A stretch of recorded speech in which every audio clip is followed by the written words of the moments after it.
December 1st, 2064. Under the golden glow of the Eiffel Tower in Paris, the Paris Treaty was signed, officially marking the establishment of the Roxad Alliance.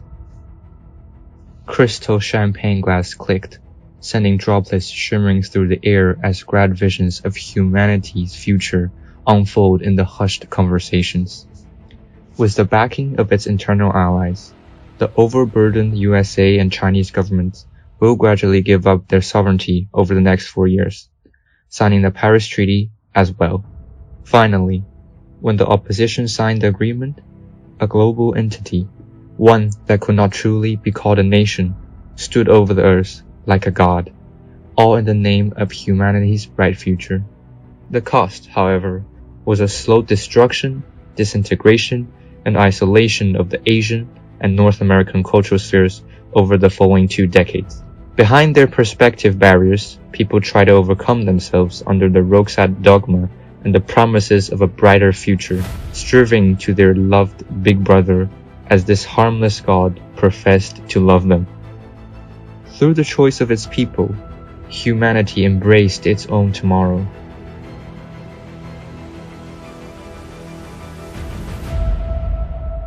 Now, when you read this story on a spacecraft traveling through Earth-Moon route, you might feel confused or even laugh about it. Indeed, this plan will never be realized. It was a fleeting dream of what could have been our history, but ultimately, it would turn to dust and flow away like nothing happened.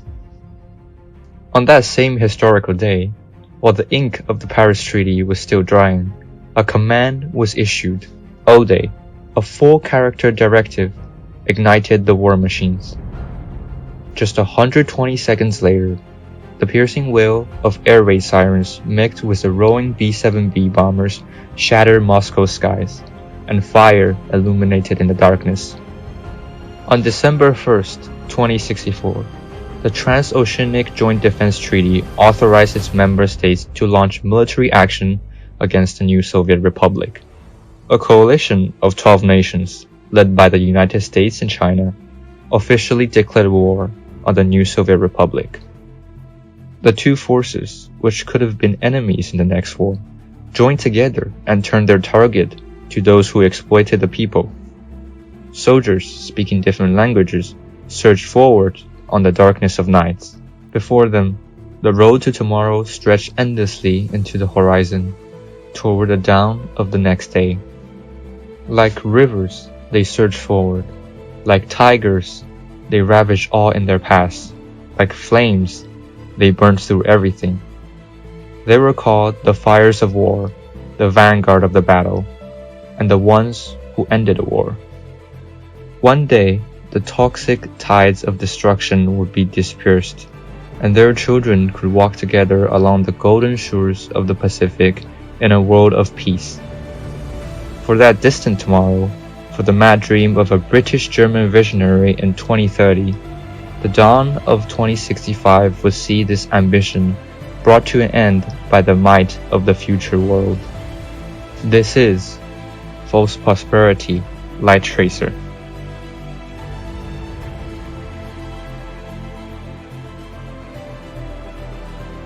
And hello everyone, this is the ZIXU production team. Welcome to our latest introductory video of our mode. I'm the English Community Manager XDMC. First of all, on behalf of the ZIXU production team, I'd like to say to everyone, Happy New Year. Thank you for all of your support in the past, and we wish you an amazing 2025.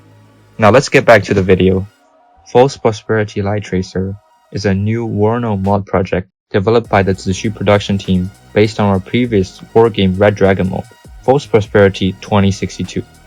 Our goal is to immerse players in an alternative future world, showcasing its factions and the stories that unfold within a timeline spanning from 2060 to 2075.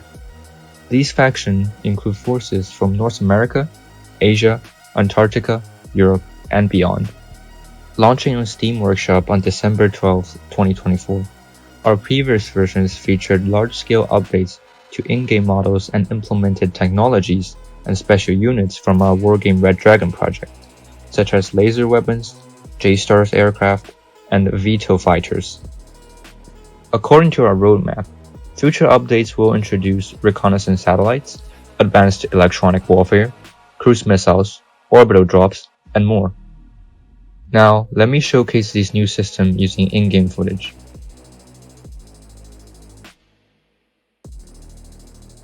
First of all, Heavy Air Transport and VTOL system. In this mod, VTOL aircraft replace some helicopter units. These aircraft are faster and offer enhanced deployment capabilities. Certain nations can even deploy super heavy VTOL vehicles capable of transporting lightweight main battle tanks into combat-ready positions. Second, drone system. Drones are vastly expanded to ground systems in this mod. In addition to existing aerial drones, unmanned helicopters, and combat drones, manned units and ground equipment are being reconstructed for unmanned operations. These drones are immune to the shock of the battle, but incapable of repairs that requires humans and damage control. Third, AWACS and Joint Star system. Our mode introduces large radar aircraft equipped with advanced radar systems, providing extensive intelligence within the operational area. However, these strategic assets are temporary, remaining on the battlefield for only 30 to 60 seconds. Next up is the radar-based air defense overhaul. With the addition of systems like THAAD TMD-5, radar mechanics have been modified. Anti-air missile launchers without onboard radar will lose their targeting capability unless supplemented by a radar unit. Of course, these launchers show no radar activity anymore, leaving suppression tasks to dedicated anti-air radar units. These radars provide long-range air search capability, but they are also very vulnerable. The radar signature signals will provide a field of view for enemy anti-radiation search unit. These guys are unable to switch off active radar and can only be switched off by mounting on a transport vehicle. Next up is the radar decoys. Radar decoys are mobile units designed to simulate friendly radar signatures, misleading enemy anti-radar units. They can toggle their radar signals to protect actual radar assets, improving the survivability of the actual radars. Then we go to the electronic warfare enhancements. Due to the new radar mechanics, the electronic warfare system has been upgraded as well. Certain electronic warfare aircraft and ground units gain extended radar detection capabilities, allowing them to locate enemy radars further away and guide strikes. Jamming aircraft will see expanded interference range and increased utility against diverse targets. Moreover, we have laser systems. Laser air defense system will complement close-range air defense firepower. Such systems will differentiate it into jamming lasers and tactical lasers. Jamming lasers will jam and shock aerial units through continuous irradiation. These systems have low energy requirements and can therefore be deployed on a variety of platforms at low cost. These lasers will inflict damage on flying vehicles through rapid burning.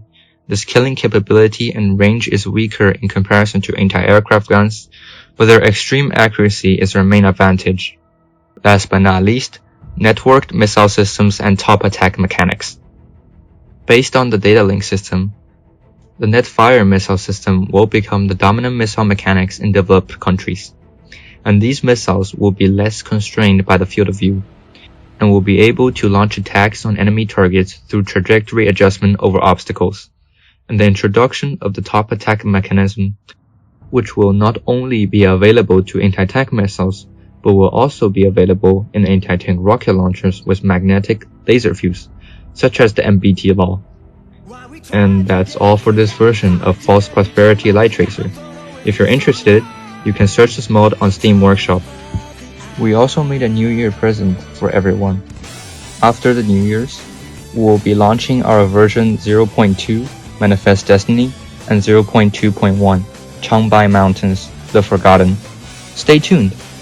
In the end, if you like this video, make sure to click the like button, and if you want to hear more about this mod in the future, make sure to subscribe to our channel. And finally, if you want to ask some questions regarding the game mechanics, regarding the storyline, or even provide some bug feedback about the mod, feel free to join our Discord server down in the descriptions.